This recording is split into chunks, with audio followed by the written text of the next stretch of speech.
Assalamualaikum warahmatullahi wabarakatuh. Saya Sasya Bella Alfiani, mahasiswi semester 6 dari Universitas PGRI Banyuwangi.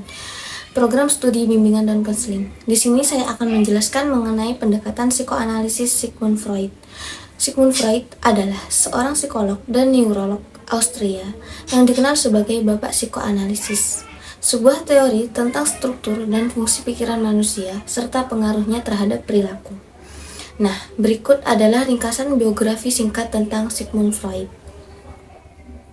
Sigmund Freud lahir pada tanggal 6 Mei 1856 di Freiburg, Moravia, dan sekarang disebut dengan Republik Ceko, dari keluarga Yahudi. Keluarganya pindah ke Wina, Austria ketika ia masih kecil. Ia tumbuh menjadi seorang anak yang cerdas dan ambisius. Freud belajar kedokteran di Universitas Wina dan lulus pada tahun 1881. Setelah itu, ia bekerja di Rumah Sakit Umum Wina dan kemudian memutuskan untuk memusatkan perhatiannya pada psikiatri. Freud mulai mengeksplorasi penggunaan hipnosis dalam pengobatan masalah psikologis.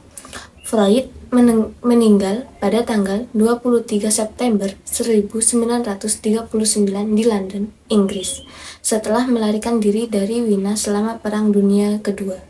Meskipun teorinya terus dipelajari dan diperdebatkan hingga hari ini, Freud telah memberikan kontribusi besar terhadap pemahaman kita tentang pikiran manusia, dan ia dianggap sebagai salah satu tokoh paling berpengaruh dalam sejarah psikologi. Pribadi sehat dan bermasalah menurut psikoanalisis Sigmund Freud. Menurut Sigmund Freud, pribadi sehat dan pribadi yang bermasalah dipengaruhi oleh berbagai aspek struktur mental, konflik batin, dan pengalaman masa lalu seseorang. Berikut adalah gambaran umum tentang bagaimana Freud memahami kedua tipe pribadi ini. Yang pertama, pribadi sehat. Keseimbangan antara id, ego, dan superego. Freud berpendapat bahwa pribadi sehat memiliki keseimbangan yang baik antara tipe bagian struktur mental, id, ego, dan superego. Id merupakan aspek nafsu dan keinginan yang berasal dari naluri biologis. Ego adalah pengatur realitas yang berusaha memediasi antara id dan realitas eksternal, sementara superego mewakili standar moral internal, kemampuan untuk menghadapi dan menyelesaikan konflik batin. Individu sehat mampu menghadapi dan menyelesaikan konflik batin yang muncul antara berbagai keinginan dan tuntutan internal. Mereka dapat mengelola konflik ini dengan baik melalui mekanisme pertahanan ego, seperti sublimasi, penyangkalan yang sehat, dan identifikasi. Yang kedua adalah pribadi bermasalah. Ketidakseimbangan struktur mental. Freud menunjukkan bahwa pribadi yang bermasalah seringkali mengalami ketidakseimbangan antara id, ego, dan superego. Mereka mungkin memiliki id yang terlalu dominan, ego yang lemah, atau superego yang terlalu kritis dan menindas. Konflik batin yang tidak diselesaikan. Pribadi yang bermasalah cenderung mengalami konflik batin yang tidak teratasi dengan baik. Mereka mungkin terjebak dalam konflik antara keinginan yang bertentangan atau terganggu oleh pengalaman traumatis masa lalu yang tidak diproses dengan baik. Selanjutnya ada mekanisme pertahanan yang tidak sehat. Individu dengan pribadi bermasalah cenderung menggunakan mekanisme pertahanan ego yang tidak sehat, seperti penyangkalan yang merugikan, proyeksi, atau represi yang dapat menyebabkan ketegangan psikologis tambahan dan disfungsi dalam kehidupan sehari-hari. Dalam psikoanalisis Freud, pemahaman tentang pribadi sehat dan bermasalah sangat dipengaruhi oleh dinamika internal individu, pengalaman masa lalu, dan kualitas hubungan interpersonal. Tujuan konseling pendekatan psikoanalisis Sigmund Freud. Tujuan konseling Sigmund Freud untuk membentuk kembali struktur karakter individu dengan cara merekonstruksi, membahas, menganalisa, dan menafsirkan kembali pengalaman-pengalaman masa lampau yang terjadi di masa kanak-kanak. Membantu konseli untuk membentuk kembali struktur karakternya dengan menjadikan hal-hal yang tidak disadari menjadi disadari oleh konseli.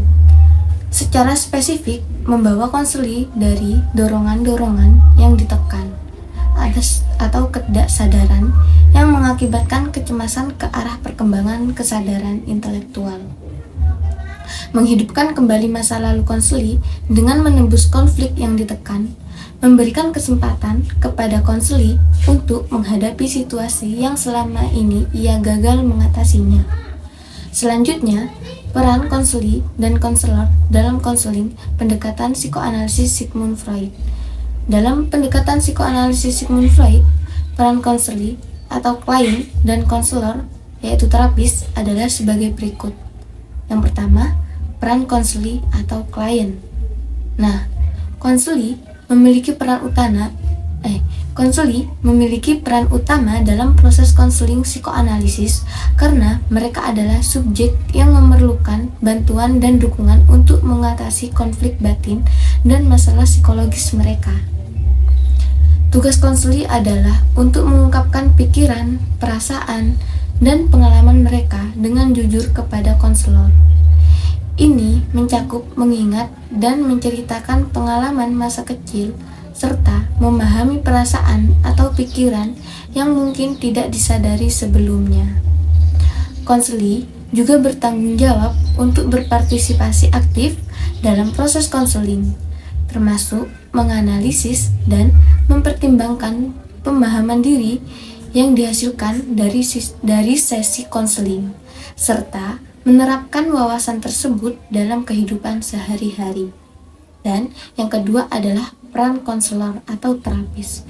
Konselor memiliki peran sebagai fasilitator dan pemandu dalam proses konseling psikoanalisis. Mereka menggunakan keterampilan konseling dengan pengetahuan psikoanalisis untuk membantu konseli memahami diri mereka sendiri dan mengatasi konflik batin. Tugas utama konselor adalah mendengarkan dengan empati, mendukung, dan memberikan interpretasi terhadap materi yang dibawa oleh konseli selama sesi konseling. Mereka membantu konseli mengeksplorasi makna dan implikasi dari pengalaman masa lalu mereka. Konselor juga bertanggung jawab untuk memfasilitasi pemahaman konseli tentang mekanisme pertahanan ego mereka dan membantu mereka mengembangkan strategi yang lebih adaptif untuk mengatasi masalah psikologis. Nah, dengan kerjasama antara konseli dan konselor, diharapkan konseling psikoanalisis dapat mencapai tujuan-tujuan seperti pemahaman diri yang lebih dalam, penyelesaian konflik batin, dan peningkatan kesejahteraan psikologis. Hubungan terapeutik dalam konseling pendekatan psikoanalisis Sigmund Freud. Dalam konseling pendekatan psikoanalisis Sigmund Freud, hubungan terapeutik antara konselor dan konseli sangat penting dan kompleks. Berikut adalah beberapa aspek dari hubungan terapeutik dalam pendekatan psikoanalisis. 1. Kepercayaan dan kerahasiaan. Hubungan terapeutik dibangun di atas dasar kepercayaan antara konselor dan konseli.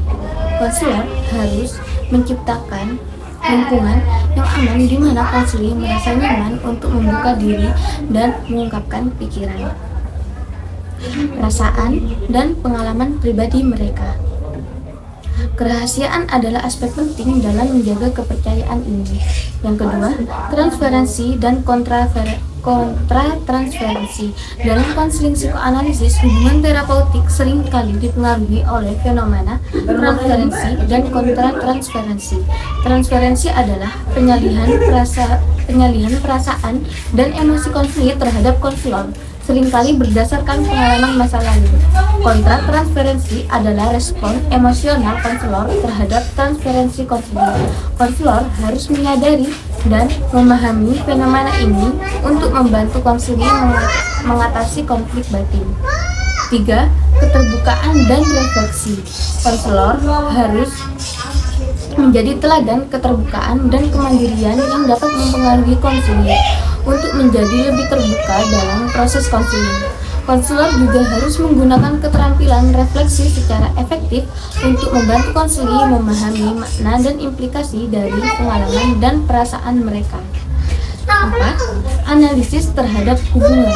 Konselor menggunakan hubungan terapeutik sebagai sumber informasi dan pemahaman tentang dinamika internal konseling. Mereka menganalisis interaksi antara konselor dan konseli untuk membantu konseli memahami pola-pola perilaku dan reaksi emosional mereka yang mungkin berasal dari pengalaman masa lalu. 5. Kesadaran diri konselor. Konselor harus memiliki kesadaran diri yang tinggi terhadap diri mereka sendiri, termasuk kelemahan, kecenderungan, dan pengalaman pribadi mereka sendiri. Ini membantu mereka mengelola kontra transferensi dan mempertahankan profesionalisme dalam hubungan terapeutik. Dengan membangun hubungan terapeutik yang kuat dan memahami dinamika psikologis yang terlibat, konselor dapat membantu konseling mengatasi konflik batin, memahami diri mereka sendiri dengan lebih baik, dan mencapai pertumbuhan pribadi yang lebih besar. Teknik-teknik dalam konseling pendekatan psikoanalisis Sigmund Freud. Yang pertama ada analisis mimpi. Analisis mimpi merupakan prosedur yang penting untuk membuka hal-hal yang tidak disadari dan membantu klien untuk memperoleh titikan kepada masalah-masalah yang belum terpecahkan. Selama tidur, pertahanan menjadi lebih lemah dan perasaan-perasaan yang tertekan muncul ke permukaan.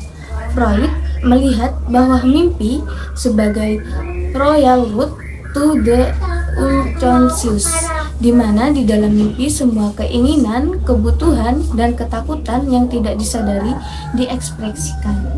Beberapa motivasi yang tidak diterima oleh orang lain dinyatakan dalam simbolik daripada secara terbuka dan langsung.